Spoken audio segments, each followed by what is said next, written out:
हरे कृष्णा दोस्तों, स्वागत है आपका सीजीपीएससी व्यापम में एक बहुत ही गंभीर मसले पर। एक आप लोगों ने मीम से सुना होगा, अरे भाई ये दर्द काहे खत्म नहीं होता। जी हाँ, इसी को जो है जो बोल सकते हैं इंगित करता हुआ आज एक फिर से एक बेरोजगारों का दर्द उमड़ पड़ा है। और ये बेरोजगारों के लिए, खासकर छत्तीसगढ़ के बेरोजगार, कि उनका दर्द खत्म ही नहीं हो रहा है। जी हाँ, एक तरफ जहाँ पे वो परीक्षा की तैयारी करते हैं, एक तरफ जहाँ पे उसी दिन पेपर में सुबह आता है और उनमें जो निर्वाचन पदाधिकारियों उनका जो है बयान आता है कि व्यापम और पीएससी हमको की परीक्षा लेंगे तो कोई दिक्कत नहीं है, और शाम होते होते व्यापम एक आदेश जारी कर देता है कि भैया 15 अक्टूबर को आपको जो एग्जाम है वो नहीं होगा।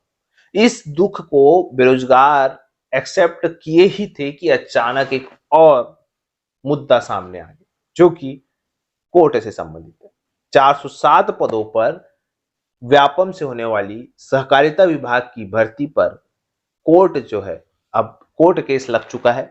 और क्या है पूरा मामला, हम विस्तार पूर्वक बातचीत करेंगे इसके बारे में। इसके साथ ही पीएससी पर जो है, पीएससी ने एक खंडन पत्र जारी किया है कल, उस पर भी हम बातचीत करेंगे। तो सबसे पहले बात करते हैं पीएससी से संबंधित। पीएससी ने, आप सभी जानते हैं, 2019 में सहायक प्राध्यापक की भर्ती परीक्षा ली थी, जिसमें विभिन्न विषयों से संबंधित परीक्षा ली गई थी, जिसमें कि कॉमर्स से संबंधित जो परीक्षा ली गई थी उसमें मेरिट सूची अंतिम जो है वो प्रकाशित नहीं की गई।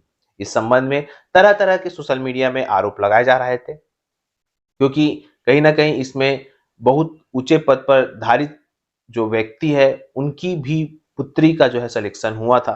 तो इस वजह से इस पर बहुत आरोप लग रहे थे। और उसके बाद पीएससी ने इस पर क्लैरिफिकेशन दिया कि भाई, चूंकि ये मामला कोर्ट में चल रहा है, इस वजह से हमने इसकी मेरिट सूची जारी नहीं की। अब ये देखने वाली बात है कि पीएससी और कितने खंडन पत्र जारी करता है, क्योंकि पीएससी पर कंटिन्यू सोशल मीडिया पे जो है आरोप पे आरोप लग रहे हैं। और कल जो बोल सकते हैं, मैंने आपको आज सुबह ही जो हाई कोर्ट से संबंधित वीडियो बताया है, उसमें एक अभ्यर्थी के द्वारा जांचा ही नहीं गया है, पूरा आंसर सही लिखा गया है और सही लिखने के बावजूद उसको कोई भी नंबर नहीं दिया गया है।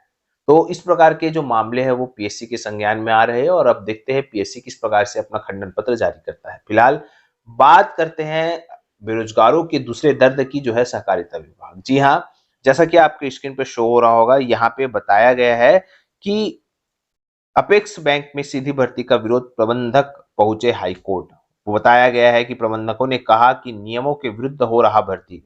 अपेक्स बैंक में सीधी भर्ती को लेकर समिति प्रबंधकों ने हाई कोर्ट में याचिका दायर कर दी है।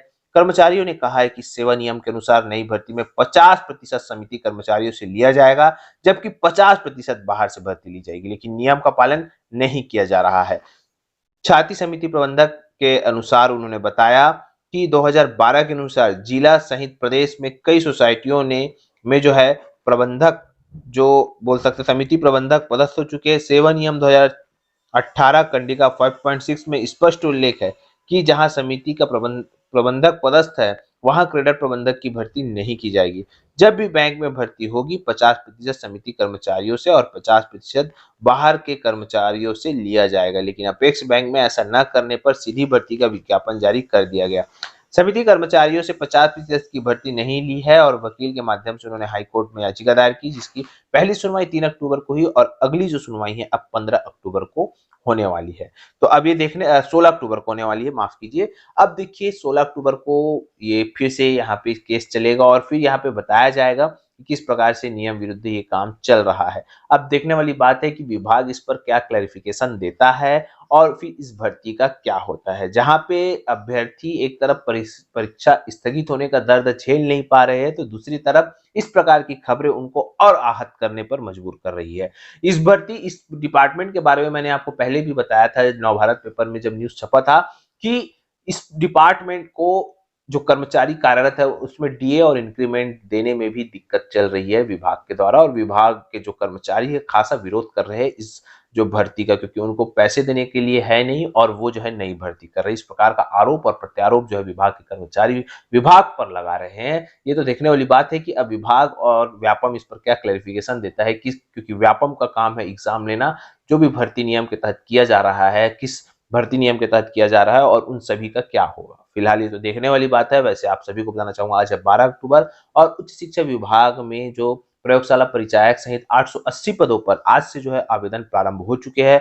तो आप लोग हमारे टेलीग्राम से जुड़ जाइएगा, वहां पे मैं आपको लिंक दे दूंगा, आप उस लिंक में जाके जो है अपना आवेदन प्रारंभ कर सकते हैं। तो बिल्कुल आप सभी के लिए यही न्यूज़ देना था। आशा करता हूँ आपको चीज़ें समझ आई होगी। वीडियो अच्छा लगा तो इसे ज़्यादा से ज़्यादा लोगों तक शेयर करें, लाइक करें, सब्सक्राइब जरूर करें। वीडियो देखने के लिए धन्यवाद।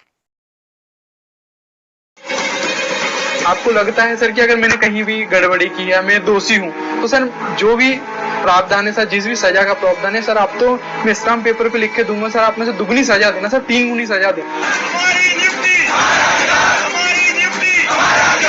कांग्रेस से मिले मेवाराम जाटव ने मार्च 2023 में मध्य प्रदेश विधानसभा में बेरोजगारी से जुड़ा सवाल किया, जिसके जवाब में sports and youth welfare minister Yashodhara Raje Scindia ने बताया कि अप्रैल 2020 से फरवरी 2023 के बीच गवर्नमेंट और सेमी गवर्नमेंट ऑफिसों में 21 लोगों को नौकरी मिली। इस जवाब पर जमकर हंगामा हुआ और सफाई दी गई कि करीब 2.5 लाख लोगों को प्राइवेट सेक्टर में भी काम मिला। 2016 से 2023 तक मध्य प्रदेश सरकार ने ऑनलाइन परीक्षा पर 198 करोड़ रुपए खर्च किए और ये सभी परीक्षाएं कर्मचारी चयन मंडल यानी ईएसबी ने करवाई। इतने पैसे खर्च करने के बाद भी नतीजा सिफर और घोटाले लगातार जारी रहे। ईएसबी लगातार उन एजेंसियों से एग्जाम करवाता रहा जो या तो ब्लैक लिस्टेड हैं या इनएलिजिबल। एडुकेटी नाम की कंपनी ने साल 2023 में पटवारी एग्जाम, कांस्टेबल एग्जाम, साल 2022 में टीचर एलिजिबिलिटी टेस्ट यानी टीईटी जैसे एग्जाम करवाए, जबकि मिनिस्ट्री ऑफ स्किल डेवलपमेंट के डायरेक्टोरेट जनरल ऑफ ट्रेनिंग यानी डीजीटी ने एडुकेटी को ऑनलाइन एग्जाम के लिए इनएलिजिबल घोषित किया है। साल 2021 की senior agriculture development officers, rural agriculture development officers और नर्सिंग स्टाफ की एग्जाम भी ब्लैक लिस्टेड कंपनी NSEIT ने करवाए थे। अगस्त 2023 में कांस्टेबल एग्जाम में ऐसा ही एक एजेंसी का कर्मचारी वारासिवनी में एग्जाम सेंटर पर गड़बड़ी करते पकड़ा गया। 17 तारीख को कॉलेज प्रबंधक के द्वारा हमें थाने में लिखित सूचना दी गई कि एक व्यक्ति अनाधिकृत रूप से उस लैब में मशीनों के साथ छेड़छाड़ करते हुए पाया गया है। अंकित पिछोड़े नाम का व्यक्ति है। कर्मचारी चयन मंडल एग्जाम करवाने के लिए टेंडर जारी करता है, किसी एक एजेंसी को इसका कॉन्ट्रैक्ट मिलता है।